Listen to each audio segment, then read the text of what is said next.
Hi, it's Taylor with Mom on the Spectrum, and in this video, I'm sharing 8 more phrases that upset autistic brains. This is a continuation of a series I've been doing over conversational supports and accommodations for autistic people, and the response to these lists of upsetting phrases and questions has been overwhelming. So today I'm adding 8 more to that list, and the last one makes me so mad. So let's jump in. Number 1 is give it your all. I hate this phrase. This reminds me of one from the last list. No pain, no gain. It's like, okay, we take these things literally. Okay, literally give it my all. All my blood, sweat, and tears, like every single thing that I can muster, I'm going to give. It's hard because a lot of times we push past our boundaries and we think, okay, you're telling me to give everything that I have, all that I have. Autistic people will take that literally to the point that we push past warning signs that our body gives us. It's really hard to hear phrases like that. Number 2, these are all really, really upsetting. Never mind, forget about it. Wait, what? No, we're going back to that. What were you going to say? Why were you going to say it?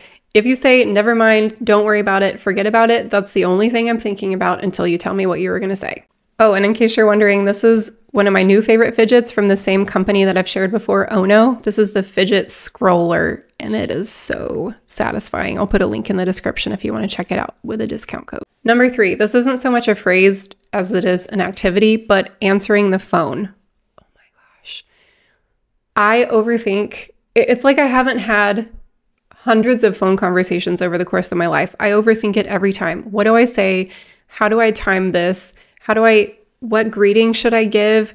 Okay, I know who this is calling. Do I say, hi, Amanda, or do I just say hello?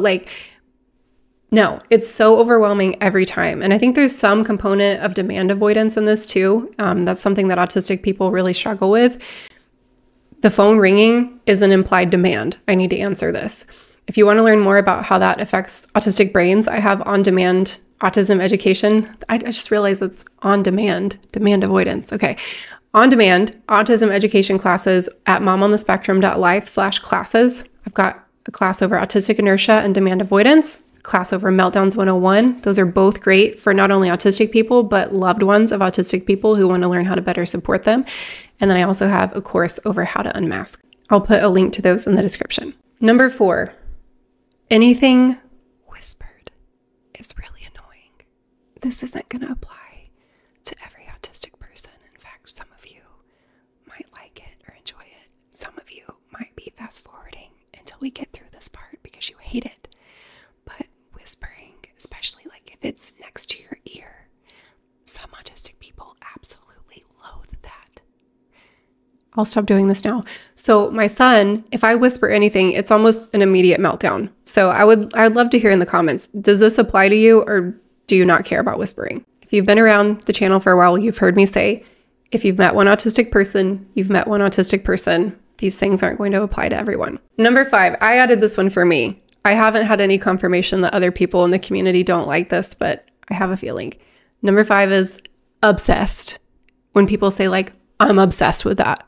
It's like, are you really? Do you know what obsession is? Do you know what it looks like to have an obsession, to really be obsessed with something? Are you literally thinking about this day and night, waking up, wanting to research more? No, probably not. So when people say, I'm obsessed, it's like, no, you're not. Although I'm kind of obsessed with this fidget scroller. Number 6, hypothetical questions. Again, there are mixed responses about this one within the community.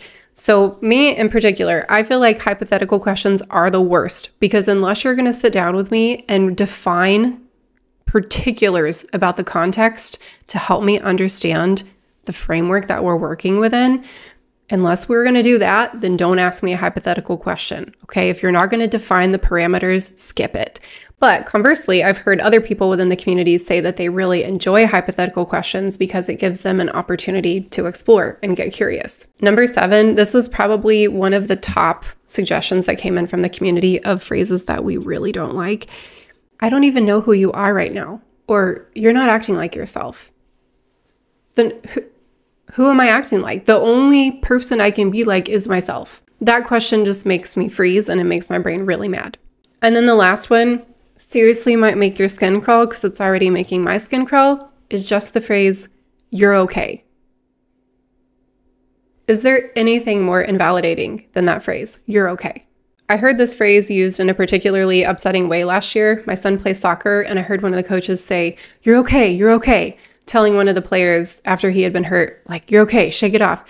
These were 7-year-olds, and he runs off the field saying, "I'm not okay, I'm not okay." It's like, that's what grown-ups want to do too. If someone tells you you're okay when you clearly aren't okay, it makes me want, I'm a pacifist, but it makes me want to like throw a chair across the room. I haven't done that, but it doesn't mean I haven't thought about it when someone says you're okay and I'm clearly not.